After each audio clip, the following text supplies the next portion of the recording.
Hello everyone, कैसे हैं आप लोग। आई होप आप सभी स्वस्थ होंगे और अपनी तैयारी में व्यस्त होंगे। हम लोग की दिशा 2020 के अंदर हम लोगों ने काफ़ी कुछ कवर कर लिया है ऑलरेडी। हमारा नेक्स्ट सब्जेक्ट रहेगा आज का। आज से स्टार्ट होगा हमारा नेक्स्ट सब्जेक्ट, राजस्थान की राजनीतिक व प्रशासनिक व्यवस्था, यानी कि political and administrative system of Rajasthan. तो इसको कवर करेंगे हम लोग आज के इस लेक्चर में। एंड आज से कंटिन्यू सीरीज चलने वाली है राजस्थान की पॉलिटी की। राजस्थान की पॉलिटी बेसिकली हम लोग पढ़ने वाले हैं। एंड आप लोग को पता है राजस्थान की पॉलिटी के अंदर कितने सारे टॉपिक है, एंड सभी टॉपिक ऑलमोस्ट इम्पॉर्टेंट टॉपिक रहते हैं पॉलिटी के अंदर। पॉलिटी से काफ़ी क्वेश्चन पूछे जाते हैं एग्ज़ाम्स के अंदर। हम लोग फर्स्ट टॉपिक से स्टार्ट करते हैं। हमारा फर्स्ट टॉपिक क्या रहेगा हमारा, राज्यपाल। तो राज्यपाल को कवर करने वाले हैं। क्वेश्चन के साथ साथ हम लोग व्याख्या भी कवर करेंगे, जिससे आपका एक भी डाउट नहीं रहने वाला है क्वेश्चंस के रिगार्डिंग। एंड टॉपिक भी आपका साथ के साथ में कवर होता रहेगा एंड याद भी होता रहेगा आपको साथ साथ में। आप बस आपको इतना करना है, मेरे साथ साथ थोड़ा बहुत अगर आप रिपीट कर सकते हैं तो रिपीट करना मन ही मन में। एंड हम लोग देखते हैं first question. Let's begin guys. भारतीय संविधान का कौन सा अनुच्छेद उपबंध करता है कि प्रत्येक राज्य के लिए राज्यपाल होगा? तो कौन सा अनुच्छेद? तो ऑप्शन नंबर 3, अनुच्छेद number 153 is the right answer. Jail प्रेरी एग्जाम, CET 10+2 कॉलेज व्याख्याता जैसे एग्जाम्स में आया हुआ क्वेश्चन है इंपॉर्टेंट। इसकी व्याख्या देख लेते हैं हम लोग। अनुच्छेद 153 को देख लेते हैं। अनुच्छेद 100 आर्टिकल नंबर 153 क्या कहता है हमारे राजस्थान का? तो प्रत्येक राज्य में एक राज्यपाल होगा, दो या दो से अधिक राज्यों के लिए एक राज्यपाल हो सकता है। यह व्यवस्था 7वें संविधान संशोधन, जो कि कब लागू हुआ था, 1956 में धारा 6 द्वारा की गई। 1956 में 7वां संविधान संशोधन लागू हुआ था, याद रखेंगे आप लोग। नेक्स्ट क्वेश्चन देखते हैं। किस संविधान संशोधन के तहत एक ही व्यक्ति को दो या अधिक राज्यों का राज्यपाल बनाया जा सकता है? ऑप्शन नंबर 2, 7वें संविधान संशोधन के द्वारा दो या दो से अधिक राज्यों का राज्यपाल एक ही व्यक्ति को बनाया जा सकता है। सेकंड ग्रेड एग्जाम 2023 के अंदर आया हुआ क्वेश्चन है। नेक्स्ट क्वेश्चन, 7वें संविधान संशोधन अधिनियम 1956 की किस धारा के अनुसार एक व्यक्ति को दो या दो से अधिक राज्यों का राज्यपाल नियुक्त किया जा सकता है? ऑप्शन नंबर 3, धारा number 6 is the right answer. इस धारा के तहत राज्यपाल को दो या दो से अधिक राज्यों के लिए नियुक्त किया जा सकता है राज्यपाल के रूप में। राजस्थान की कार्यपालिका संवैधानिक प्रमुख कौन होता है? इंपॉर्टेंट क्वेश्चन है। संवैधानिक प्रमुख के बारे में काफ़ी बार एग्जाम्स में आ जाते हैं क्वेश्चन। तो राज्यपाल होता है संवैधानिक प्रमुख। कार्यपालिका का संवैधानिक प्रमुख कौन होता है? राजस्थान की राज्यपाल होता है। Option number 4 is the right answer. राज्यपाल वस्तुतः राज्य की कार्यपालिका का संवैधानिक प्रधान होता है। अनुच्छेद नंबर 154 फर्स्ट के अनुसार राज्य की कार्यपालिका शक्ति राज्यपाल में निहित होगी और वह इनका प्रयोग संविधान के अनुसार स्वयं या अपने अधीनस्थ द्वारा करेगा। नेक्स्ट देखते हैं हम लोग। राजस्थान में राज्य प्रशासन के विधित प्रमुख हैं। ऑप्शन नंबर 4, राज्य के राज्यपाल is the right answer. And guys, अभी तक आप लोगों ने वीडियो को लाइक नहीं किया है तो लाइक ज़रूर से कर देना एंड चैनल को सब्सक्राइब कर देना। जो भी लोग नए आए हैं चैनल पर तो चैनल को सब्सक्राइब जरूर से कर दें एंड वीडियो को लाइक तो ज़रूर से कर देना, जिससे मुझे मोटिवेशन मिलेगी। आपके एक लाइक से वही मेरे लिए मोटिवेशन होती है गाइस। नेक्स्ट क्वेश्चन देखते हैं हम लोग। भारतीय संविधान का निम्न में से कौन सा अनुच्छेद राज्यपाल की कार्यपालक शक्तियों से संबंधित है? ऑप्शन नंबर 2, अनुच्छेद नंबर 154 इज द राइट आंसर। पटवार exam and third grade exam में आया हुआ क्वेश्चन है 2023 के अंदर। नेक्स्ट क्वेश्चन, संविधान के अनुच्छेद 155 के तहत राज्यपाल की 155 पूछा है, इसको याद रखेंगे। अनुच्छेद नंबर 155 के तहत राज्यपाल की नियुक्ति निम्न में से किसके द्वारा की जाती है? राज्यपाल की नियुक्ति निम्न में से भारत के राष्ट्रपति के द्वारा की जाती है। सेंटर के अंदर तो राष्ट्रपति होता है एंड राज्य के अंदर कौन होता है? राज्यपाल होता है, याद रखेंगे आप लोग। जेल प्रहरी एग्जाम 2018 के अंदर आया हुआ क्वेश्चन है, पुलिस कांस्टेबल एग्जाम में भी आया हुआ क्वेश्चन है। अनुच्छेद 155, राज्यपाल की नियुक्ति। राज्य के राज्यपाल को राष्ट्रपति अपने हस्ताक्षर और मुद्रा सहित अधिपत्र द्वारा नियुक्त करेगा। निम्नलिखित में से कौन सा सही सुमेलित नहीं है? तो निम्न में से कौन सा सही सुमेलित नहीं होगा? ऑप्शन नंबर 4 155, राज्यपाल को पद से हटाया जाना, तो ये सही सुमेलित नहीं होगा। बाकी 153 के अंदर राज्यपाल का पद, 156 के अंदर राज्यपाल की पदावधि और 154 के अंदर राज्यपाल की कार्यपालिका शक्ति का उल्लेख है। याद रखेंगे, इंपॉर्टेंट। तो इन अनुच्छेदों को याद रखेंगे, कौन से अनुच्छेद में, कौन सा आर्टिकल में किस चीज़ की व्याख्या की गई है, किस चीज़ के बारे में बताया गया है। इस प्रकार से क्वेश्चन आते हैं एग्जाम्स के अंदर। भारतीय संविधान के किस अनुच्छेद में कहा गया है कि राज्य के राज्यपाल को राष्ट्रपति अपने अधिपत्र द्वारा नियुक्त करेगा? Option number 2 155 is the right answer. राज्यपाल अपने पद पर कब तक रहता है? राज्यपाल अपने पद पर राष्ट्रपति के प्रसाद पर्यंत रहता है। इसकी कोई भी समय अवधि नहीं होती। बेसिकली राष्ट्रपति के आदेश पर राज्यपाल कार्य करता है। Option number 3 is the right answer. अनुच्छेद नंबर 156, राज्यपाल की पदावधि। 156 फर्स्ट, राज्यपाल राष्ट्रपति के प्रसाद पर्यंत अपना पद धारण करेगा। 156 2, राज्यपाल राष्ट्रपति को संबोधित अपने हस्ताक्षर सहित लेख द्वारा अपना पद त्याग सकता है। 156 3 में राज्यपाल पद ग्रहण की तारीख से 5 वर्ष की अवधि तक पद धारण करेगा। नेक्स्ट, भारतीय संविधान का निम्न में से कौन सा अनुच्छेद राज्यपाल के कार्यकाल से संबंधित है? Option number 1 156 is the right answer. अनुच्छेद नंबर 156 कार्यकाल से संबंधित है। राज्यपाल के कार्यकाल से संबंधित कौन सा आर्टिकल है? 156 आर्टिकल है। राज्यपाल को कौन हटा सकता है? राज्य के राज्यपाल को कौन हटा सकता है? राष्ट्रपति के प्रसाद पर्यंत होता है, क्योंकि राष्ट्रपति ही इसको हटा सकता है, राज्यपाल को। राज्यपाल अपना त्यागपत्र संबोधित करता है। किसको संबोधित करता है? ऑप्शन नंबर 1 राष्ट्रपति को ही संबोधित करेगा। Option number 1 is the right answer. नीचे दिए गए वक्तव्यों से संबंधित निम्न में से कौन सा सही है? तो कथन फर्स्ट एंड कथन ए, कथन आर दिया गया है, तो दोनों में से कौन सा सही होगा वो हमें देखना है। तो ऑप्शन नंबर 2 सही होगा। ऑप्शन नंबर 2 क्या कहता है? ए सही है पर आर गलत है, यानी कि देख लेते हैं हम लोग। राज्यपाल अपने पद पर राष्ट्रपति की इच्छा पर्यंत ही रहता है, तो ये सही हो जाएगा। बाकी आर कथन क्या कहता है? कारण क्या कहता है इसका? राज्यपाल की नियुक्ति प्रधानमंत्री द्वारा होती है, तो ये तो बिल्कुल ही गलत हो जाएगा गाइस, क्योंकि इसकी नियुक्ति राष्ट्रपति के द्वारा होती है, राज्यपाल की, न कि प्रधानमंत्री के द्वारा होती है। तो ऑप्शन नंबर 2 राइट हो जाएगा, कथन फर्स्ट सही हो जाएगा। नेक्स्ट देखते हैं, किसी राज्य के राज्यपाल गवर्नर से के संबंध से सही कथन का चयन करें। तो कथन का सही चयन करना में कौन से कथन सही हो जाएंगे? तो कथन फर्स्ट क्या कहता है? उनको भारत के मुख्य न्यायाधीश नियुक्त करते हैं, तो ये गलत हो जाएगा। सेकंड कथन क्या कहता है? वे राष्ट्रपति की इच्छा अनुसार पद पर रहते हैं, ये सही हो जाएगा। उनमें राज्य की कार्यकारी शक्तियाँ निहित है, तो ये भी सही हो जाएगा। एंड पॉइंट नंबर 4, सामान्यतः वे 5 वर्ष के लिए पद पर रहते हैं, तो ये भी सही हो जाएगा। Option number 3 is the right answer. 2 3 4 is the right answer. निम्न में से कौन से युग्म सही सुमेलित नहीं है? तो निम्न में से कौन सा सही सुमेलित नहीं होगा? आर्टिकल नंबर 156 सही सुमेलित नहीं होगा। राज्यपाल नियुक्त होने के लिए अर्हताएं, तो ये सही सुमेलित नहीं होगा। Option number 2 is the right answer.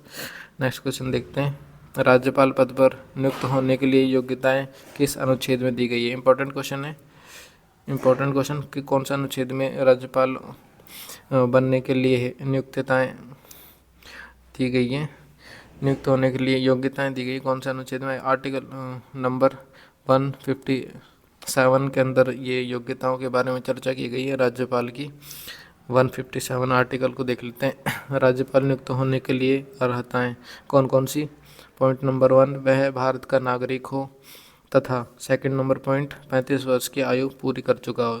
तो ये दोनों योग्यताएं एक राज्यपाल बनने के लिए होनी चाहिए, तो याद रखेंगे पॉइंट नंबर 1 एंड सेकंड, 35 वर्ष की आयु और भारत का नागरिक हो, इम्पोर्टेंट। नेक्स्ट देखते हैं हम लोग, राज्यपाल पद हेतु न्यूनतम आयु सीमा निर्धारित कितनी है। ऑप्शन नंबर 1 35 वर्ष, अभी देखा था हम लोगों ने। कथन, सही कथन कौन सा है निम्न में से। तो सही कथन कौन सा हो जाएगा। अनुच्छेद 157 राज्यपाल के पद के लिए 2 योग्यताएं निर्धारित करता है, तो ये सही हो जाएगा एकदम। तो option number 1 is the right answer. राज्यपाल पद के लिए शर्तें कौन कौन सी शर्तें हो जाएंगी वो देखते हैं हम लोग। तो वह भारत का नागरिक है, तो ये तो इसकी योग्यता है ना कि शर्तें हैं, तो ये गलत हो जाएगा एकदम। वह संसद के किसी सदन का या किसी राज्य के विधानमंडल के किसी सदन का सदस्य नहीं होगा, तो ये एकदम सही हो जाएगा। वह अन्य कोई लाभ का पद धारण नहीं करेगा, ये भी सही हो जाएगा। वह 35 वर्ष की आयु पूरी कर चुका है, तो ये भी गलत हो जाएगा क्योंकि ये योग्यताएं हैं उसकी, ना कि शर्तें हैं। बाकी ऑप्शन नंबर कौन सा सही होगा हमारा। ऑप्शन नंबर 2 सही हो जाएगा। 2 एंड 3 ये दोनों कथन सही हो जाएंगे। Option number 2 is the right answer. अनुच्छेद 158, अनुच्छेद 158 को देखते हैं हम लोग। राज्यपाल के पद के लिए शर्तें कौन कौन सी है। 158 फर्स्ट में, राज्यपाल संसद अथवा किसी राज्य के विधानमंडल के किसी सदन का सदस्य नहीं हो सकता। यदि ऐसे व्यक्ति जो संसद अथवा राज्य के विधानमंडल का सदस्य हो तो उसके राज्यपाल नियुक्त होने की तारीख से संसद अथवा राज्यपाल के विधानमंडल से उसका पद रिक्त हो जाएगा। Second number point 158 B 158 second, राज्यपाल कोई अन्य लाभ का पद धारण नहीं करेगा, एक ये शर्त हो जाएगी। एंड थर्ड शर्त क्या होगी। राज्यपाल को नियुक्त निःशुल्क निवास स्थान मिलेगा तथा संसद विधि द्वारा निर्धारित वेतन भत्ते उपलब्धियां तथा विशेषाधिकार प्राप्त होंगे, तो ये थर्ड शर्त हो जाएगी। फोर्थ शर्त क्या होगी। राज्यपाल के वेतन भत्ते पदावधि के दौरान कम नहीं, वर्तमान में राज्यपाल का वेतन 3.5 लाख प्रति माह कर दिया गया है, तो 3.5 लाख प्रति माह वर्तमान में राज्यपाल का वेतन कर दिया गया है। राज्यपाल की उपलब्धियां और भत्ते भारित होते हैं। ऑप्शन नंबर 4, राज्य की संचित निधि पर ये भत्ते भारित होते हैं। Option number 4 is the right answer. अनुच्छेद 202 3 में इसका प्रावधान है। 202 के 3 में इसका 3 के में इसका प्रावधान है। राज्य की संचित निधि पर राज्यपाल की उपलब्धियां वे भत्ते भारित होते हैं। राजस्थान के राज्यपाल से संबंधित निम्न कथनों पर विचार कीजिए। कौन कौन से कथन सही हो जाएंगे। तो निम्न में से ऑप्शन नंबर 2 सही हो जाएगा, यानी कि फर्स्ट सेकंड एंड 4 सही हो जाएगा। उसे भारत का नागरिक होना चाहिए, उसकी आयु कम से कम 35 वर्ष होनी चाहिए, वह एक से अधिक राज्यों का राज्यपाल हो सकता है, तो ये होना चाहिए। ऑप्शन नंबर कौन सा। Option number 2 is the right answer. 1 2 and 4 is the right answer. संविधान के किस अनुच्छेद में राज्यपाल की शपथ का प्रारूप दिया गया है। कौन सा अनुच्छेद में। ऑप्शन नंबर 2 159 के अंदर इसका प्रारूप दिया गया है। नेक्स्ट व्याख्या, राज्यपाल द्वारा शपथ या प्रतिज्ञान अनुच्छेद नंबर 159, प्रत्येक राज्यपाल और प्रत्येक व्यक्ति जो राज्यपाल के कृत्यों का निर्वहन कर रहा है अपना पद ग्रहण करने से पहले उसे उस राज्य से संबंध में अधिकारिता का प्रयोग करने वाले उच्च न्यायालय के प्रमुख न्यायमूर्ति या उसकी अनुपस्थिति में उस न्यायालय के उपलब्ध ज्येष्ठतम न्यायाधीश के समक्ष शपथ लेगा या प्रतिज्ञान करेगा। निम्न कथनों पर विचार कर सही कूट का चयन कीजिए। सही कूट का चयन करना है। ए, सी एंड डी कूट सही हो जाएगा हमारा। ए कूट क्या कहता है, राज्यपाल अपना पद ग्रहण करने से पूर्व शपथ लेगा या प्रतिज्ञान करेगा, तो ये एकदम सही हो जाएगा। राज्यपाल उच्च न्यायालय के मुख्य न्यायाधीश, मुख्य न्यायमूर्ति या उसके अनुपस्थिति में ज्येष्ठतम न्यायाधीश से के समक्ष शपथ या प्रतिज्ञान करेगा।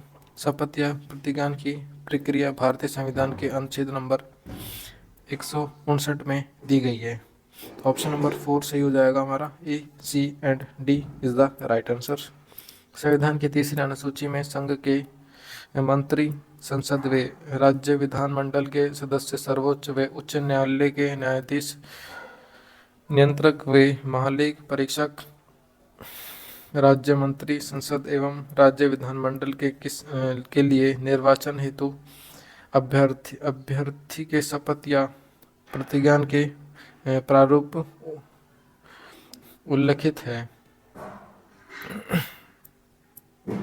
राज्यपाल की अनुपस्थिति में उसके दायित्वों का निर्वहन कौन करता है? राज्यपाल की अनुपस्थिति में उसके दायित्वों का निर्वहन कौन करता है? ऑप्शन नंबर 3 उच्च न्यायालय का मुख्य न्यायाधिपति उसका निर्वहन करता है, यानी कि जो कि राज्यपाल होता है उसकी भूमिका निभाता है एक तरीके से।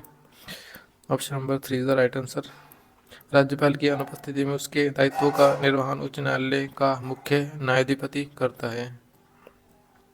राज्यपाल की क्षमादान शक्ति का उल्लेख संविधान के किस अनुच्छेद में है? क्षमादान शक्ति का उल्लेख राज्यपाल की ऑप्शन नंबर 161 के अंदर इसका उल्लेख है, आर्टिकल नंबर 161। इंपॉर्टेंट क्वेश्चन है, काफ़ी इंपॉर्टेंट क्वेश्चन है गाइस। अनुच्छेद नंबर 161 राज्यपाल को किसी अपराध सिद्ध दोषी व्यक्ति के दंड को क्षमा, प्रविलंबन, विराम, परिहार या लघुकरण करने की शक्ति प्राप्त है। राज्यपाल अपने सेविवेकी कृत्यों को छोड़कर अपने कृत्यों का निर्वहन डैश की सहायता और सलाह से करेगा। ऑप्शन नंबर 2 मुख्यमंत्री व मंत्री परिषद की सहायता व सलाह से इसका निर्वहन करेगा। Option number 2 is the right answer. अनुच्छेद 162 क्या कहता है? राज्य की कार्यपालिका शक्ति का विस्तार है, 162 के अंदर है। 163 आर्टिकल नंबर 163 राज्यपाल को सहायता और सलाह देने के लिए मंत्री परिषद। आर्टिकल नंबर 163 फर्स्ट में राज्यपाल की सहायता और सलाह के लिए मंत्री परिषद होगी, जिसका प्रधान मुख्यमंत्री होगा। 163 सेकंड में राज्यपाल का अपने विवेकानुसार किया गया विनिश्चय अंतिम होगा। 163 3 के अंदर क्या मंत्रियों ने राज्यपाल को कोई मंत्रणा दी और यदि दी तो क्या दी? इस प्रश्न की किसी न्यायालय में जांच नहीं की जाएगी। भारतीय संविधान के किस अनुच्छेद के अंतर्गत राज्यपाल राजस्थान के महाधिवक्ता की नियुक्ति करता है? ऑप्शन नंबर 1 165 के अंदर इसकी नियुक्ति करता है महाधिवक्ता की। Article number 165 is the right answer. Article number 165 को देखते हैं हम लोग। राज्य का महाधिवक्ता एडवोकेट जनरल, इसको एडवोकेट जनरल के रूप में भी जाना जाता है। प्रत्येक राज्य का राज्यपाल उच्च न्यायालय का न्यायाधीश नियुक्त होने के लिए अहित किसी व्यक्ति को विधि संबंधित सलाह हेतु महाधिवक्ता नियुक्त करेगा। उस व्यक्ति में उच्च न्यायालय का न्यायाधीश बनने की योग्यता होनी चाहिए। दूसरे शब्दों में उसे भारत का नागरिक होना चाहिए।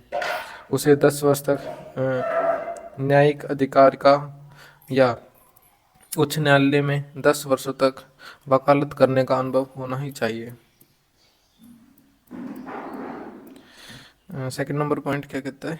महाधिवक्ता का वह कर्तव्य होगा कि वह उस राज्य की सरकार को विधि संबंधित ऐसे विषयों पर सलाह दे और विधिक रूप से ऐसे अन्य कर्तव्यों का पालन करे जो राज्यपाल उनको समय समय पर निर्देशित करे या सौंपे, और उन कृत्यों का निर्वहन करे जो उनको इस संविधान अथवा तत्समय प्रवर्त किसी अन्य विधि द्वारा या उनके अधीन प्रदान किए गए हों।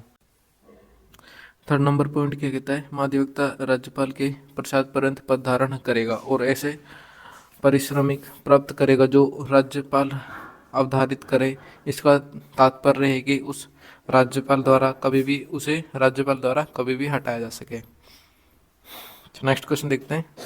राज्य सरकार और कानूनी मामलों में सलाह देने के लिए अधिकृत कौन है? ऑप्शन नंबर 1 महाधिवक्ता इसके लिए अधिकृत है राज्य सरकार को कानूनी मामलों में सलाह देने के लिए। Option number 1 is the right answer. कौन सा कथन गलत है? निम्न में से कौन सा कथन गलत हो जाएगा? तो ऑप्शन नंबर 1 गलत हो जाएगा हमारा। राज्य के महाधिवक्ता की नियुक्ति उच्च न्यायालय के मुख्य न्यायाधीश द्वारा की जाती है, तो ये गलत हो जाएगा बिल्कुल। Option number 1 is the right answer. युग्म गलत है। निम्न में से कौन सा युग्म गलत है? ऑप्शन नंबर 4 गलत है। 165 राज्यपाल का विशेष अभिभाषण, तो ये गलत हो जाएगा। कथनों में कौन सा सही है? तो निम्न कथनों में कौन सा सही हो जाएगा? केवल 1 सही होगा। महाधिवक्ता को राज्य की विधानसभा की कार्यवाही में भाग लेने का अधिकार है, तो ये सही हो जाएगा। Option number 1 is the right answer. अपने कार्य संबंधित कर्तव्यों की तरह उसे राज्य के किसी न्यायालय के समक्ष सुनवाई का अधिकार है। इसके अतिरिक्त उस विधानमंडल के दोनों सदनों या संबंधित समिति अथवा उस सभा में जहाँ के लिए वह अधिकृत है में बिना मताधिकार के बोलने व भाग लेने का अधिकार है। उसे वे सभी विशेषाधिकार वे भत्ते मिलते हैं जो विधानमंडल के किसी सदस्य को मिलते हैं। निम्न में से कथनों में से कौन सा विकल्प सही है? तो निम्न कथनों में से कौन सा विकल्प सही होगा? 1 और 2 दोनों कथन सही हो जाएंगे। कथन देख लेते हैं हम लोग। राज्य का महाधिवक्ता कार्यालय राज्य पुनर्गठन अधिनियम 1956 के अनुसार राजस्थान राज्य के गठन पर अस्तित्व में आया। Second number point, GC Kasliwal Rajasthan राज्य के प्रथम महाधिवक्ता बने, तो ये सेकंड नंबर पॉइंट हो जाएगा। दोनों ही कथन सही हो जाएंगे। कौन से ऑप्शन में? Option number 3 is the right answer. First व सेकंड दोनों कथन सही है। नेक्स्ट व्याख्या इसकी। राजस्थान राज्य न्यायालय की स्थापना के पश्चात राज्य पुनर्गठन अधिनियम 1956 के द्वारा राजस्थान राज्य के निर्माण के साथ एडवोकेट जनरल राजस्थान का कार्यालय अस्तित्व में आया। नवसर्जित राजस्थान के पहले एडवोकेट जनरल श्री जेसी कासलीवाल को मनोनीत किया गया। एडवोकेट जनरल का कार्यालय राजस्थान सरकार से संबंधित सभी प्रकार के मुकदमों की पैरवी करता है। जेसी कार्यालय के मुख्य पीठ जोधपुर में है। एसी कार्यालय का मुख्य पीठ कहाँ पर है? जोधपुर में है, तथा इसकी ब्रांच कहाँ पर है? जयपुर के अंदर स्थित है। राज्यपाल द्वारा राज्य की विधान परिषद में कितने सदस्य मनोनीत किए जाते हैं? तो राज्य की विधान परिषद में कितने सदस्य मनोनीत किए जाते हैं? ऑप्शन नंबर 4 सदस्यों की कुल संख्या 1/6 होती है इसके अंदर। Option number 4 is the right answer. अनुच्छेद नंबर 171 राज्यपाल विधान परिषद में 1/6 सदस्यों को नाम निर्देशित करता है जिन्हें साहित्य, विज्ञान, कला व समाज सेवा का विशेष ज्ञान या व्यवहारिक अनुभव हो, तो ये इसके अंतर्गत आते हैं 1/6 के सदस्य के अंतर्गत। निम्नलिखित में से भारतीय संविधान का कौन सा अनुच्छेद राज्य की विधायिका के कार्यकाल से संबंधित है? तो कौन सा अनुच्छेद? Option number 1 172 is the right answer. भारतीय संविधान अनुच्छेद 172 राज्यों के विधानमंडलों की अवधि। फर्स्ट नंबर पॉइंट, प्रत्येक राज्य की प्रत्येक विधानसभा यदि पहले ही विघटित नहीं कर दी जाती तो अपने प्रथम अधिवेशन के लिए नियत तारीख से 5 वर्ष तक बनी रहेगी। राजस्थान के राज्यपाल में निम्न में से कौन सी शक्ति निहित नहीं है? तो निम्न में से ऑप्शन नंबर 2 विधानसभा को स्थगित करने की शक्ति निहित नहीं है। तो इस क्वेश्चन की व्याख्या देख लेते हैं। अनुच्छेद 174 क्या कहता है? राज्य के विधानमंडल के सत्र स्तरावसान और विघटन की परिभाषा दे रखी है 174 के अंदर। 174 फर्स्ट, राज्यपाल समय समय पर राज्य के विधानमंडल का अधिवेशन आहूत करेगा, किंतु उसके एक सत्र की अंतिम बैठक और आगामी सत्र की प्रथम बैठक के लिए नियत तारीख के मध्य 6 माह का अंतर नहीं होना चाहिए। तो 6 माह के अंदर अंदर हो जाना चाहिए प्रथम बैठक, और अंतिम आगामी बैठक का सत्र 6 माह के अंतर्गत हो जाना चाहिए। नेक्स्ट पॉइंट देखते हैं 174 सेकंड के अंदर क्या कहता है। राज्यपाल समय समय पर के सदन का स्त्रावसान कर सकेगा, खे विधानसभा का विघटन कर सकेगा। तो ये दोनों पॉइंट इसके अंदर 174(2) के अंदर दिए गए। कौन कौन सा कार्य राज्यपाल द्वारा किया जाता है, तो निम्न में से कौन कौन सा कार्य किया जाता है राज्यपाल के द्वारा। विधानसभा का स्त्रावसान करना, तो ये राज्यपाल के द्वारा किया जाता है। विधानसभा भंग करना, तो ये भी राज्यपाल द्वारा किया जाता है। विधानसभा की बैठक स्थगित करना, तो ये राज्यपाल नहीं कर सकता है। विधानसभा का अधिवेशन आहूत करना, तो ये भी राज्यपाल के अंतर्गत आता है। Option number 4 is the right answer. 1, 2 and 4 is the right answer. Next, Rajasthan विधानसभा को विघटित करने का अधिकार किसे है, तो इसको विघटित करने का अधिकार राज्यपाल को है। Option number 1।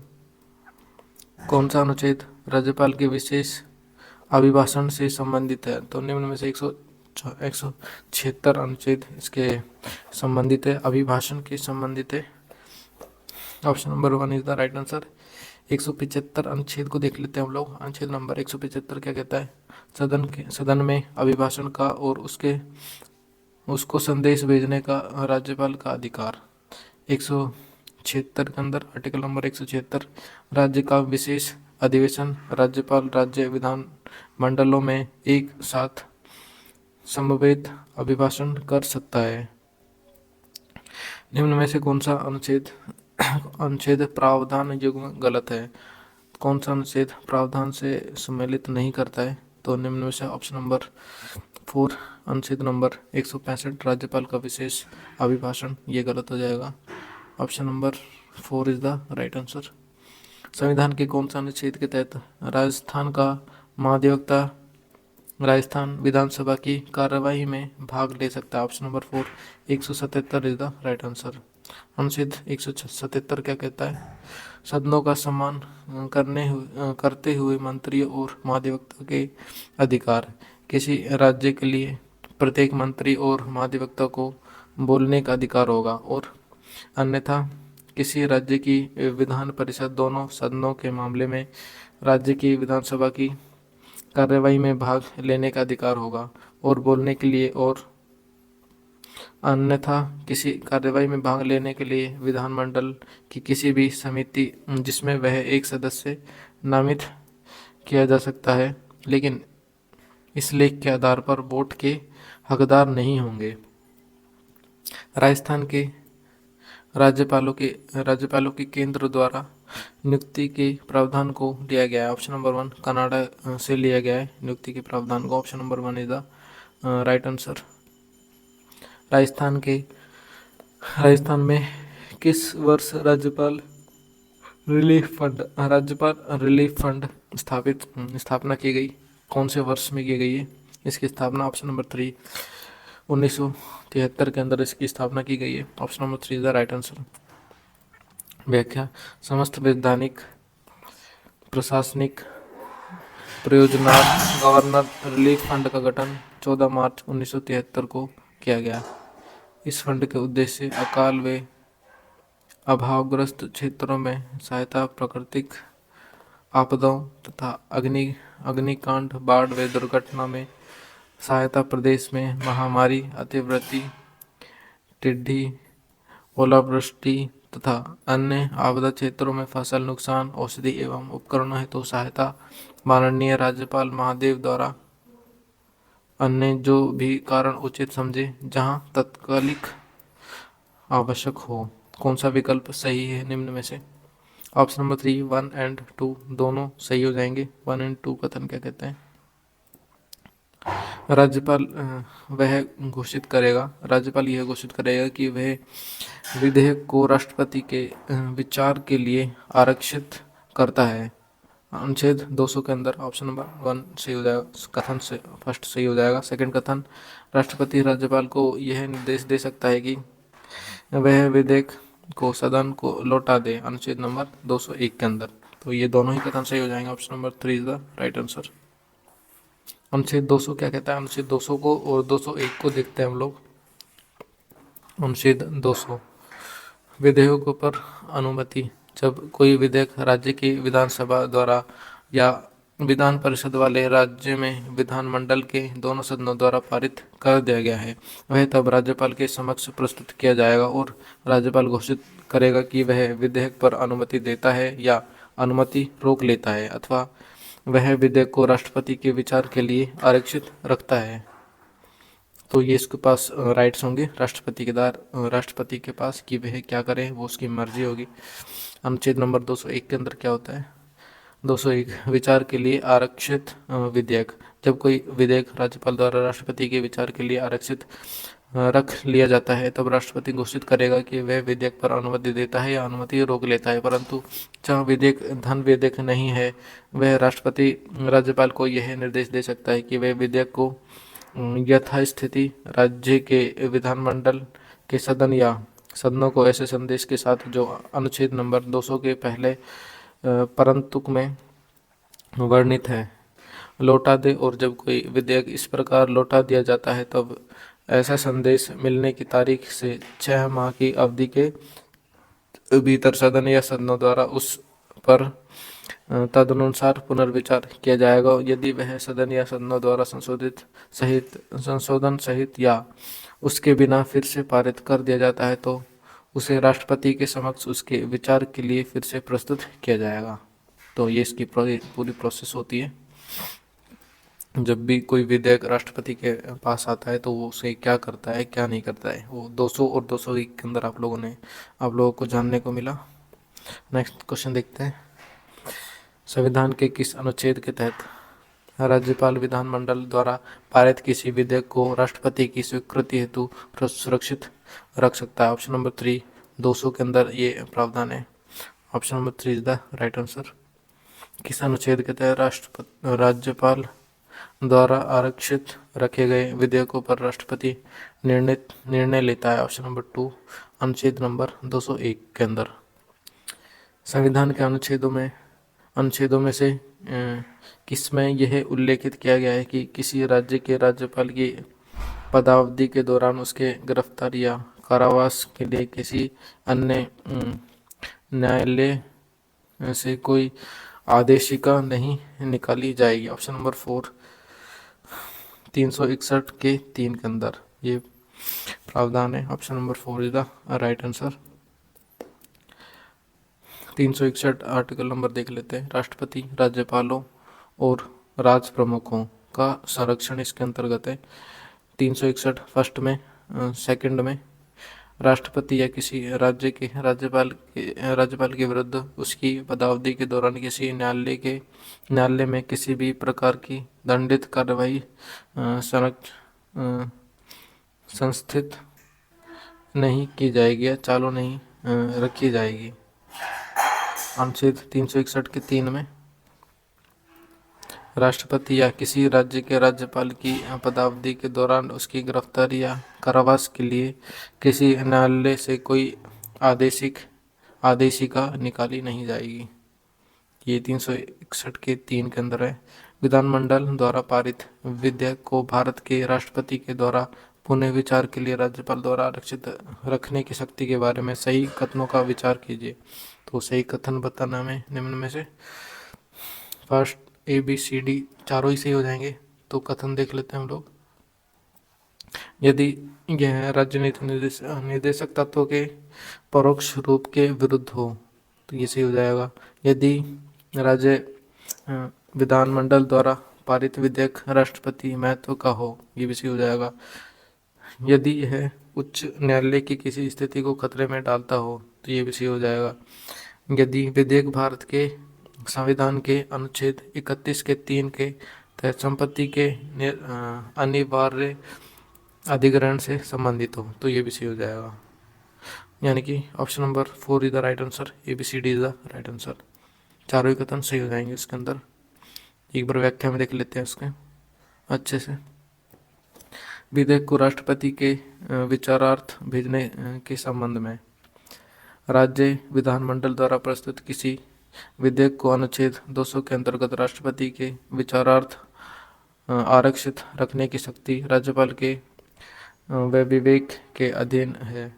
विधेयक निम्न स्थितियों में राष्ट्रपति के विचारार्थ सुरक्षित रखा जा सकता है। फर्स्ट नंबर पॉइंट, विधेयक असंवैधानिक प्रतीत हो। सेकंड नंबर, देश में व्यापक हित से संबंधित हो। थर्ड नंबर पॉइंट, परोक्ष रूप से नीति निर्देशक तत्वों के विरुद्ध हो।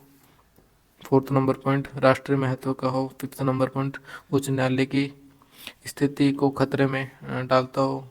सिक्स्थ नंबर पॉइंट, विधेयक अनुच्छेद 31 के 3 के तहत संपत्ति के अनिवार्य अधिग्रहण से संबंधित हो। विधेयक विचारार्थ रोकना निश्चित रूप से राज्यपाल का विवेकाधिकार है। संविधान इस पर स्पष्ट नहीं है कि विधेयक को कब तक रोका जा सकता है तथा कब तक वह वापस आ जाना चाहिए, तो इस पर वो स्पष्ट नहीं है अभी फिलहाल। यदि राजस्थान विधानसभा कोई ऐसा विधेयक पारित करती है जो उच्च न्यायालय की संवैधानिक स्थिति को खतरा पहुंचाता है, तो राजस्थान का राज्यपाल विधेयक पर अनुमति नहीं देगा, किंतु उसे राष्ट्रपति के विचार के लिए आरक्षित रखेगा। Option number 2 is the right answer. विवेकाधीन शक्तियों का प्रयोग करते समय राज्यपाल किसके प्रतिनिधि के तौर पर कार्य करता है? ऑप्शन नंबर 2, संघीय सरकार के प्रतिनिधि के तौर पर राज्यपाल कार्य करता है इस स्थिति के दौरान। विवेकाधीन शक्तियों का प्रयोग राज्यपाल अपने विवेक या व्यक्तिगत निर्णय से करता है। उसे इस संबंध में मंत्रिपरिषद से परामर्श लेने की आवश्यकता नहीं है। स्व विवेकीय शक्तियों के प्रयोग के अवसर उपस्थित होने पर राज्यपाल वस्तुतः संघ सरकार के प्रतिनिधि के रूप में कार्य करता है। नेक्स्ट, राज्यपाल द्वारा अध्यादेश जारी करने से संबंधित शक्तियों का वर्णन संविधान के किस अनुच्छेद में किया गया है? ऑप्शन नंबर 1, अनुच्छेद नंबर 213 के अंदर इसका वर्णन किया गया है। अनुच्छेद नंबर 213 क्या कहता है हमारा? राज्यपाल को अध्यादेश जारी करने की शक्ति। विधानमंडल के विराम काल में राज्यपाल अध्यादेश जारी कर सकता है। विधानमंडल के अधिवेशन में आने पर 6 सप्ताह ये अध्यादेश जारी रह सकते हैं। विधानमंडल इस अध्यादेशों को स्वीकार कर कानून का रूप दे सकती है या उन्हें अस्वीकार कर सकती है। इसे किसी न्यायालय में चुनौती नहीं दी जा सकती।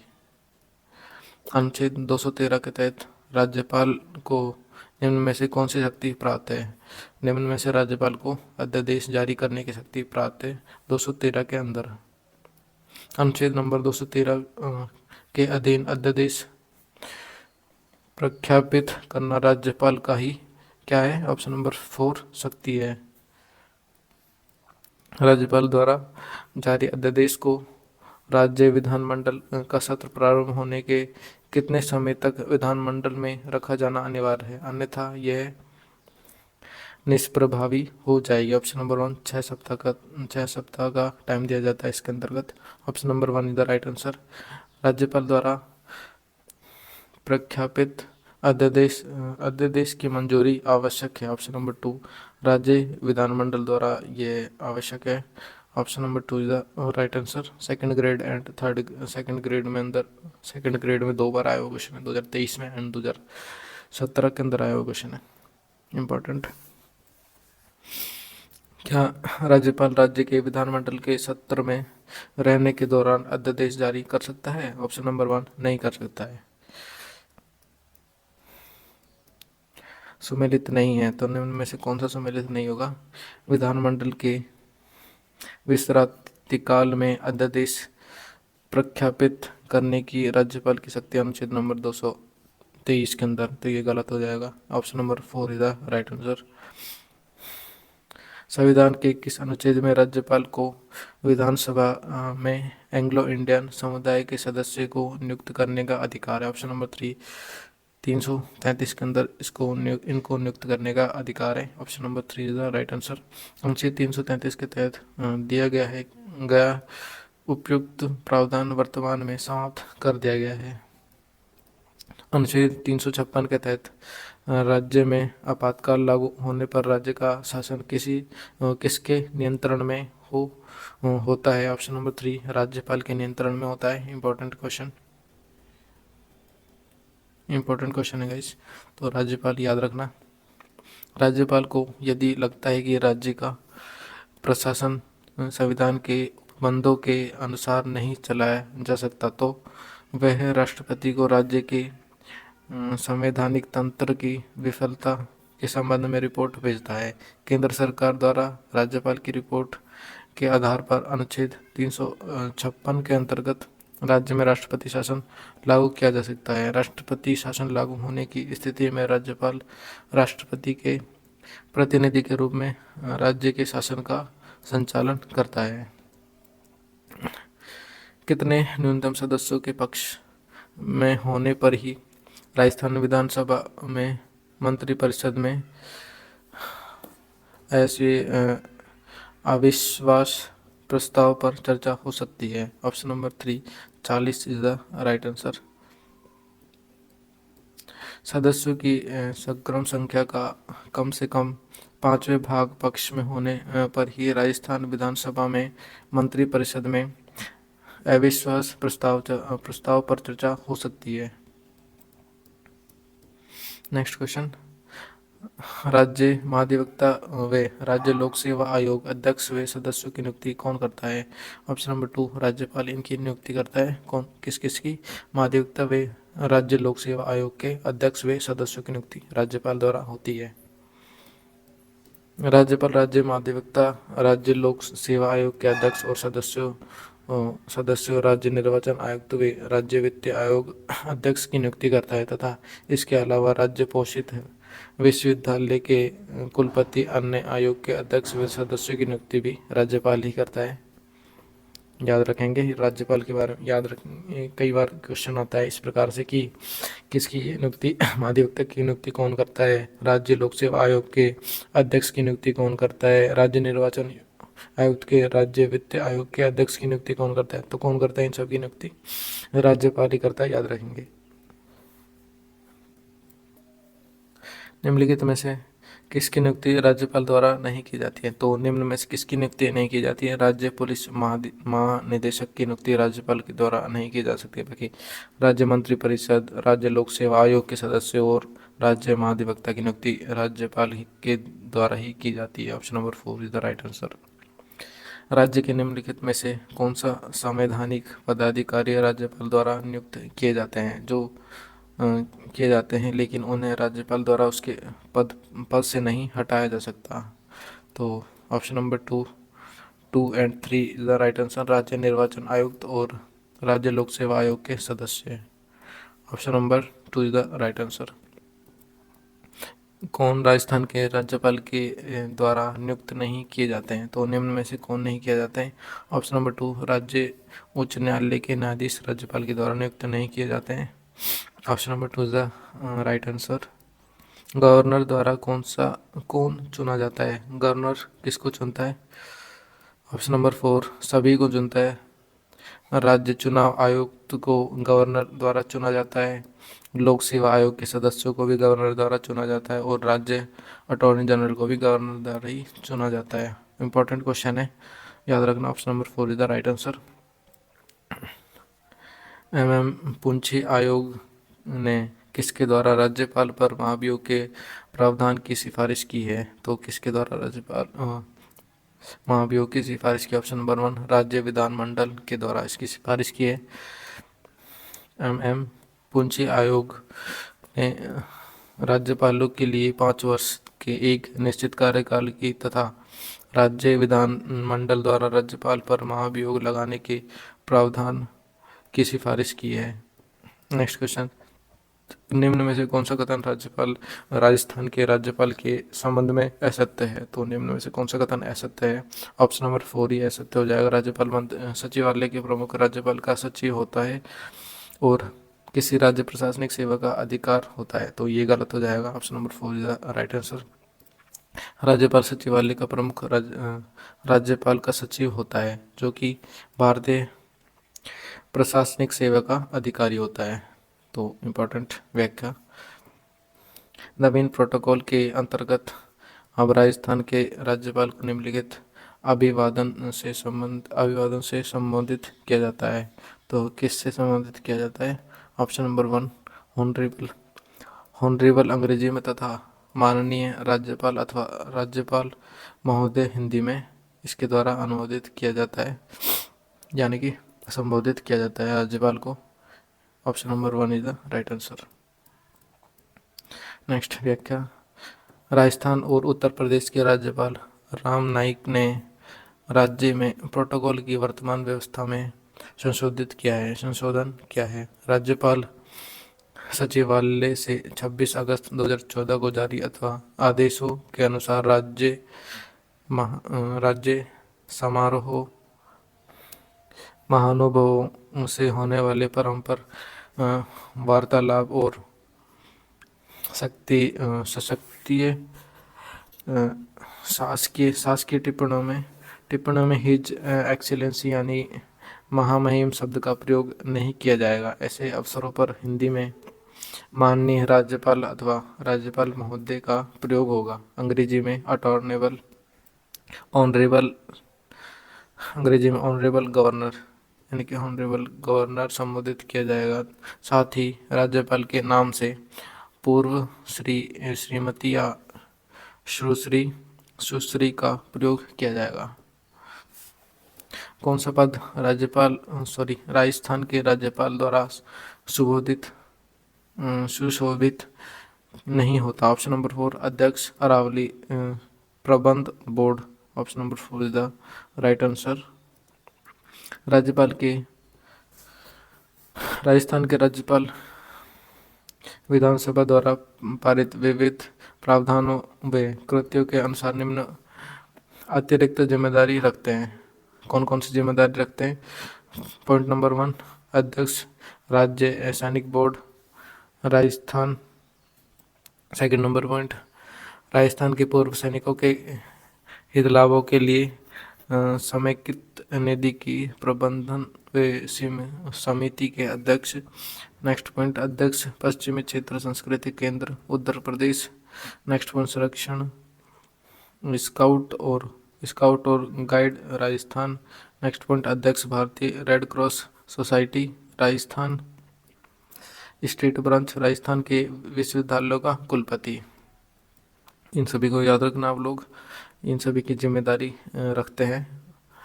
कौन सा कथन सही है? निम्न में से कौन सा कथन सही होगा? तो केवल 3 नंबर कथन ही सही होगा। राज्यपाल Indian red cross society Rajasthan राज्य शाखा के अध्यक्ष हैं।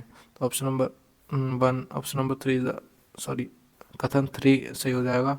Option number 3 is the right answer. Rajasthan में पूर्व सैन्य कर्मियों के हित लाभों के लिए समेकित निधि की प्रबंधन समिति के अध्यक्ष कौन है? तो इसके अध्यक्ष कौन है? तो ऑप्शन नंबर 1 राजस्थान के राज्यपाल इसके अध्यक्ष हो जाएंगे। Option number 1 is the right answer. पश्चिमी क्षेत्र सांस्कृतिक केंद्र उदयपुर और सभापति कौन है? उदयपुर के सभापति कौन है? ऑप्शन नंबर 1 राजस्थान के राज्यपाल इसके सभापति है। सही उत्तर को चुनना है हमें। सीईटी एग्जाम एंड आरएस जैसे एग्जाम में 2016 में आया वो क्वेश्चन है। राजस्थान के राज्यपाल कुलाधिपति होते हैं, तो कौन होते हैं राजस्थान के राज्यपाल कुलाधिपति? तो सभी राज्य विश्वविद्यालयों के होते हैं। Option number 4 is the right answer. राज्यपाल राज्य के विश्वविद्यालयों का कुलाधिपति होता है। वह राज्य के विश्वविद्यालयों के कुलपतियों की नियुक्ति करता है। राजस्थान में विश्वविद्यालयों के उप कुलपतियों की नियुक्ति की जाती है। ऑप्शन नंबर 1 राज्यपाल द्वारा इनकी नियुक्ति की जाती है उप कुलपतियों की। Option number 1 is the right answer. प्राय कौन सा राज्य विश्वविद्यालय के कुलाधिपति के रूप में कार्य करता है? ऑप्शन नंबर 4 राज्यपाल इसके इनके रूप में कार्य करता है। Option number 4 is the right answer. Rajasthan का राज्यपाल किस विश्वविद्यालय का कुलाधिपति नहीं है? तो निम्न में से ऑप्शन नंबर 2 राजस्थान केंद्रीय विश्वविद्यालय अजमेर का कुलाधिपति नहीं है। Option number 2 is the right answer. Next question, Rajasthan विधानसभा की निम्न में से किस समिति में सदस्यों की संख्या पूर्व निर्धारित नहीं है? तो ऑप्शन नंबर 4 सामान्य प्रयोजनों संबंधित समिति से। Option number 4 is the right answer. याचिका समिति, विशेषाधिकार समिति एवं सरकारी आश्वासनों संबंधित समिति में 15 से अधिक सदस्य नहीं होते, जबकि सामान्य प्रयोजनों संबंधित समिति में ऐसे नियत नहीं है। निम्नलिखित कथनों में से कौन सा कथन राजस्थान के राज्यपाल की शक्तियों के बारे में सही है? तो निम्न में से कौन सा कथन राज्यपाल की शक्तियों के बारे में सही है? यह राज्य लोक सेवा आयोग को बर्खास्त नहीं कर सकता है। तो ये सही हो जाएगा। Option number 4 is the right answer. राज्य लोक सेवा आयोग के अध्यक्ष वे किसी अन्य सदस्य को केवल कदाचार के आधार पर राष्ट्रपति के आदेश द्वारा अनुच्छेद नंबर 145 में विहित प्रक्रिया के तहत उच्चतम न्यायालय द्वारा दोष सिद्ध होने पर ही हटाया जा सकता है। जांच के दौरान राज्यपाल आरोपी अध्यक्ष या सदस्य को निलंबित कर सकता है। भारतीय राज्य के राज्यपाल के बारे में निम्नलिखित में से कौन सा कथन सत्य नहीं है? तो निम्न में से कौन सा कथन सत्य नहीं होगा? ऑप्शन नंबर 4, यदि संबंधित राज्य के विधानमंडल उसे हटाने के लिए प्रस्ताव रखती है तो उसे पहले भी हटाया जा सकता है। तो ये गलत हो जाएगा। Option number 4 is the right answer. Next व्याख्या देखते हैं इसकी। राज्यपाल राष्ट्रपति के प्रसाद पर्यंत अपना पद धारण करता है, उसकी बर्खास्तगी के कारण संविधान में उल्लेखित नहीं है। राज्यपाल की शक्तियों के संबंध में निम्न में से कौन सा सही नहीं है? तो निम्न में से कौन सा सही नहीं है? ऑप्शन नंबर 1 सही नहीं होगा। राज्यपाल धन विधेयक को पुनर्विचार हेतु राज्य विधानमंडल को लौटा सकता है। Option number 1 is the right answer. Next, राज्यपाल धन विधेयक को पुनर्विचार हेतु राज्य विधानमंडल को लौटा नहीं सकता। राजस्थान में अनुसूचित क्षेत्र में राज्यपाल की शक्ति के बारे में निम्न में से कौन सा कथन सही है? तो निम्न में से कौन सा कथन सही होगा? अनुसूचित क्षेत्र में राज्यपाल की शक्तियों के बारे में बताना है हमें। तो निम्न में से ऑप्शन नंबर 3, 1, 3 और 4 से हो जाएगा। 1, 3 और 4 पॉइंट देख लेते हैं हम लोग। राज्यपाल को अनुसूचियों के प्रशासन के संबंध में राष्ट्रपति को वार्षिक रूप से या जब भी राष्ट्रपति की आवश्यकता होती है एक रिपोर्ट प्रस्तुत करनी होती है। तो पॉइंट नंबर 1 सही हो जाएगा हमारा। और पॉइंट नंबर 3 क्या कहता है? राज्यपाल जनजातीय सलाहकार परिषद के अध्यक्ष की नियुक्ति के तारीखों के लिए नियम बनाता है। ये भी सही हो जाएगा। राज्य का राज्यपाल वे नियम बना सकता है जो एक ऐसा क्षेत्र में एसटी के सदस्यों द्वारा उनके बीच भूमि के हस्तांतरण को प्रतिबंधित कर सकता है। ऑप्शन तो पॉइंट नंबर 4 भी सही हो जाएगा हमारा। Option number 3 is the right answer. 1, 3 and 4 सही हो जाएगा। भारत के संविधान की 5वीं अनुसूची के अनुच्छेद नंबर 144 के फर्स्ट के तहत अनुसूचित क्षेत्रों वाले प्रत्येक राज्य में जनजाति सलाहकार परिषद की स्थापना की जाएगी। राज्यपाल अनुसूचित क्षेत्रों वाले राज्य के किसी भी नियम और राष्ट्रपति के सहमति से निरस्त या संशोधित कर सकते हैं। नेक्स्ट क्वेश्चन, किस विधेयक पर संवैधानिक उपबंध के तहत राज्यपाल की सिफारिश अपेक्षित थी किंतु बिना राज्यपाल की सिफारिश उसे राजस्थान विधानसभा में पुनः स्थापित किया गया और उसने पारित करके राज्यपाल को भेज दिया? अब RS एग्जाम में आया वो क्वेश्चन है। अब जहां राज्यपाल अनुमति देता है तो वह अधिनियम अविद्यमान नहीं होगा। तो option number 1 is the right answer. Rajasthan के वे राज्यपाल जिनका कार्यकाल के दौरान निधन हुआ, वे कौन से राज्यपाल हो जाएंगे? कार्यकाल के दौरान निधन हुआ जिनका। 1 2 3 4 ये चारों ही सही हो जाएगा। एस के सिंह, श्रीमती प्रभा राव, निर्मल चंद जैन, दरबार सिंह, तो चारों सही हो जाएंगे। Option number 3 is the right answer. 1 2 3 4 is the right answer. Prabha Rao चौथी ऐसी राज्यपाल है जिनका राजस्थान के राज्यपाल पद पर रहते हुए निधन 26 अप्रैल 2010 हुआ। इसके पूर्व दरबार सिंह का 23 मई 1998, निर्मल चंद जैन का 22 सितंबर 2003 और एस के सिंह का 1 दिसंबर 2009 को निधन हो गया था। राजस्थान के किस राज्यपालों ने अपना कार्यकाल पूर्ण होने से पूर्व ही राज्यपाल पद से त्यागपत्र दे दिया? तो option number 2 is the right answer. 2 and 3 is the right answer. Madan Lal Khurana और प्रतिभा पाटिल, तो ये दोनों सही हो जाएंगे। Option number 2 is the right answer. Madan Lal Khurana त्यागपत्र 14/1/2004 से 1/11/2004। प्रतिभा पाटिल राज्य की पहली महिला राज्यपाल है जो कि त्यागपत्र 8/1/2004 से 23/6/2007।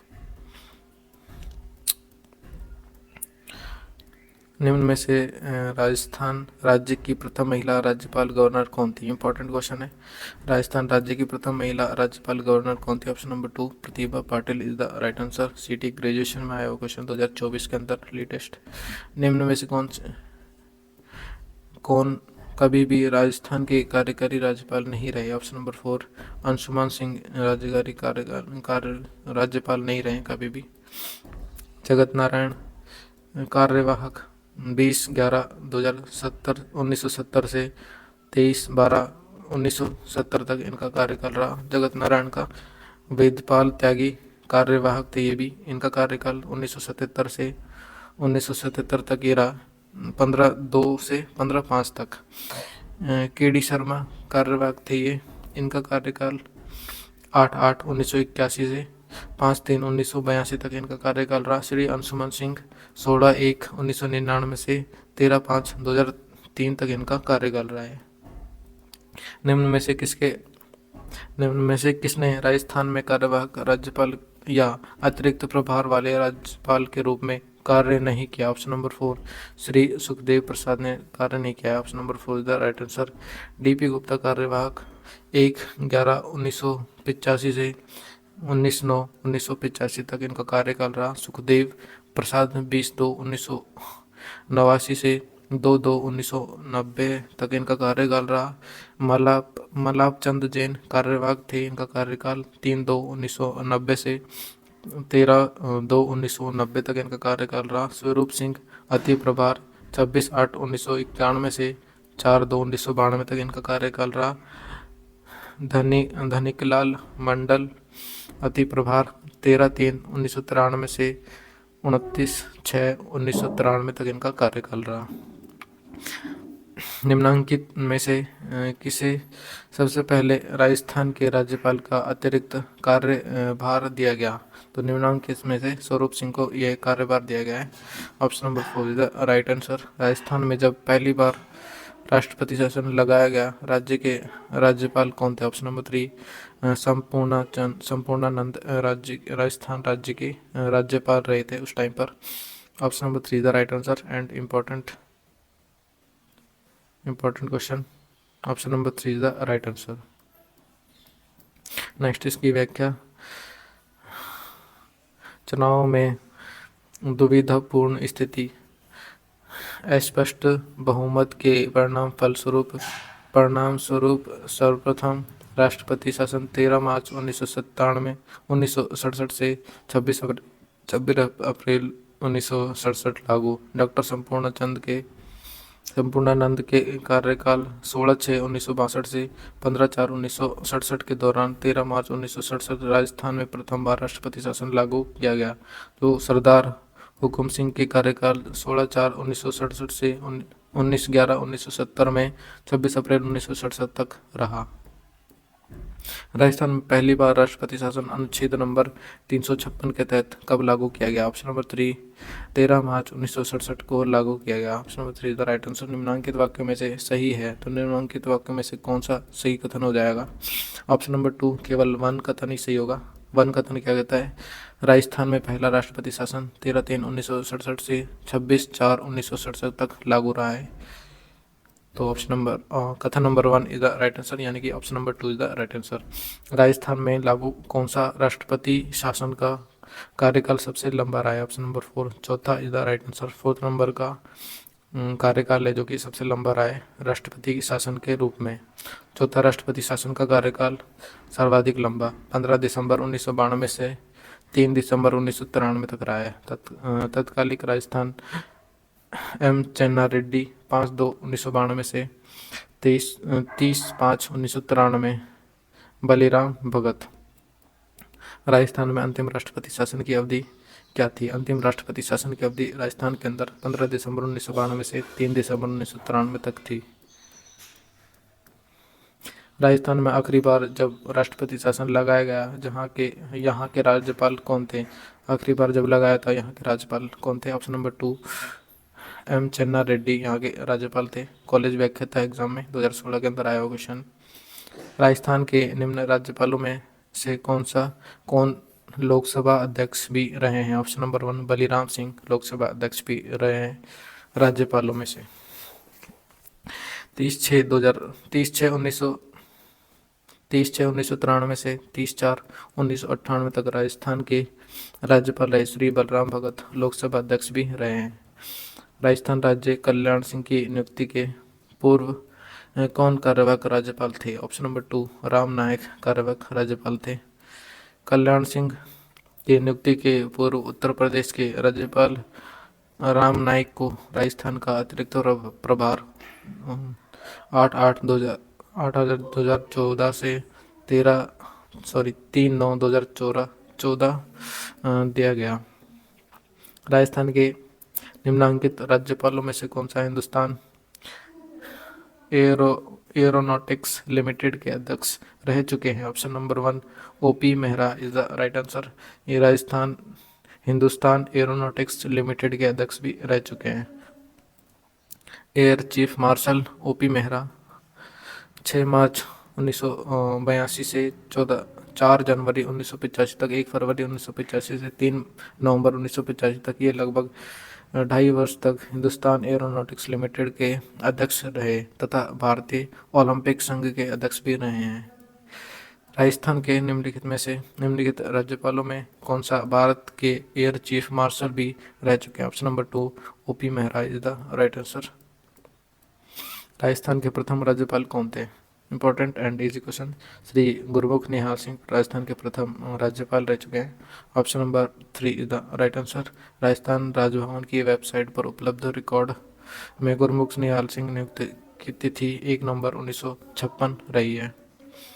राजस्थान के निम्नलिखित राज्यपालों में से किसने राजस्थान विधानसभा में विशेष अभिभाषण नहीं दिया है? Option number 4 Nirmal Chand Jain is the right answer.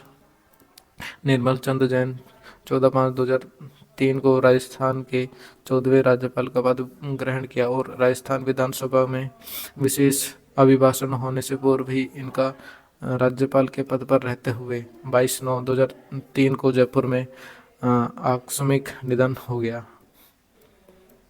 Rajasthan के निम्नांकित राज्यपालों में कौन सा राज्यपाल बनने के पूर्व राजस्थान लोक सेवा आयोग के सदस्य रहे हैं? Option number 2 Raghukul Tilak is the right answer. Second grade teacher में आया हुआ क्वेश्चन है।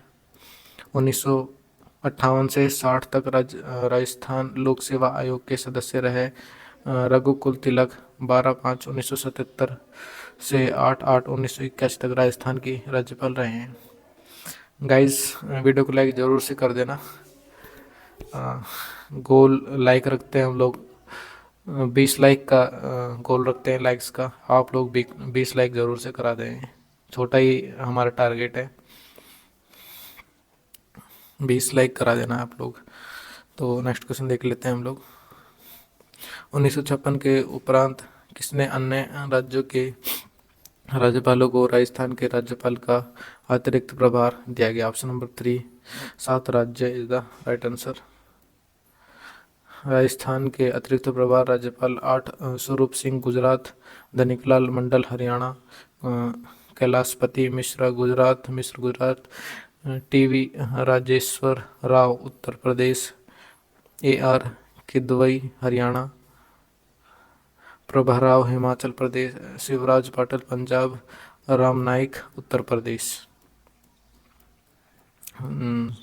सही सुमेलित नहीं है तो निम्न में से ऑप्शन नंबर 1 अंशुमन सिंह वसुंधरा राजे से सही सुमेलित नहीं है। Option number 1 is the right answer. न्यूनतम न्यायमूर्ति श्री अंशुमन सिंह 16 जनवरी 1999 से 13 मई 2003 तक राजस्थान के राज्यपाल बने तथा 4 बार कार्यवाहक राज्यपाल के रूप में भी पदभार ग्रहण किया है। इसके कार्यकाल के दौरान अशोक गहलोत मुख्यमंत्री पद 1 दिसंबर 1998 से 8 दिसंबर 2003 पर आसीन थे। सुमेलित करना है हमें इसमें ऑप्शन नंबर 3 3 1 2 4 यानी कि वसंतराव पाटिल, हरिदेव जोशी, प्रभाराव अशोक गहलोत, राम नायक, वसुंधरा राजे, दरबार सिंह, भैरव सिंह शेखावत, ये राज्यपाल थे ये सभी, एंड ये सभी मुख्यमंत्री हैं। ऑप्शन नंबर कौन सा सही होगा? Option number 3 is the right answer. 3 1 2 4। Rajasthan के वर्तमान गवर्नर का नाम क्या है? ऑप्शन नंबर 3 हरिभाऊ किशनराव बागड़े वर्तमान गवर्नर का नाम है राजस्थान के। 31 जुलाई 2024 को हरिभाऊ किशनराव बागड़े ने राजस्थान के नए 45वें राज्यपाल के रूप में प्रतिभार संभाला। पूर्व में 2019 से 24 तक फुलब्री महाराष्ट्र विधानसभा क्षेत्र के विधायक रहे। राजस्थान के राज्यपाल के नामों को कालानुक्रमिक क्रम में व्यवस्थित करें। तो कालानुक्रम में यानी कि काल के अनुसार व्यवस्थित करना है, कौन पहले आया था कौन बाद में आता है, इस प्रकार से। तो ऑप्शन नंबर 4 3 1 2 4 यानी कि डॉक्टर संपूर्णानंद फर्स्ट नंबर पे, सेकंड नंबर पे श्री रघुकुल तिलक, सेकंड नंबर पे, थर्ड नंबर पे श्री सुखदेव प्रसाद थर्ड हो जाएगा, एंड फोर्थ नंबर पे डॉक्टर M चन्ना रेड्डी हो जाएगा। तो 3 1 2 4 is the right answer. Option number 4 is the right answer. So guys, आप लोगों को लेक्चर कैसा लगा आज का मुझे कमेंट बॉक्स में ज़रूर बताना, एंड जो भी लोग नए आए हैं चैनल पर वो सब्सक्राइब ज़रूर से कर देना चैनल को, एंड वीडियो को लाइक ज़रूर से करके जाना। वीडियो बिना लाइक करे नहीं जाना है। आप लोगों का 20 लाइक का टारगेट है गाइस। आप लोग 20 लाइक तो 20 लाइक्स ओनली तो ये तो करा ही सकते हैं। सो कैसा लगा मुझे लेक्चर बताना कमेंट बॉक्स में, एंड आप लोग कोई भी सजेशन कर सकते हैं अगर आप चाहें तो। सो thank you so much watching. मिलते हैं नेक्स्ट वीडियो में नेक्स्ट इंपॉर्टेंट टॉपिक के साथ। हमारी पॉलिटी कवर करेंगे हम लोग, कंटिन्यू रहेगी अभी ये पॉलिटी, डेली वीडियोस आएंगी, आप लोग सब्सक्राइब कर सकते हैं। So thank you so much watching. Bye bye friends, मिलते हैं नेक्स्ट वीडियो में नेक्स्ट इंपॉर्टेंट टॉपिक के साथ।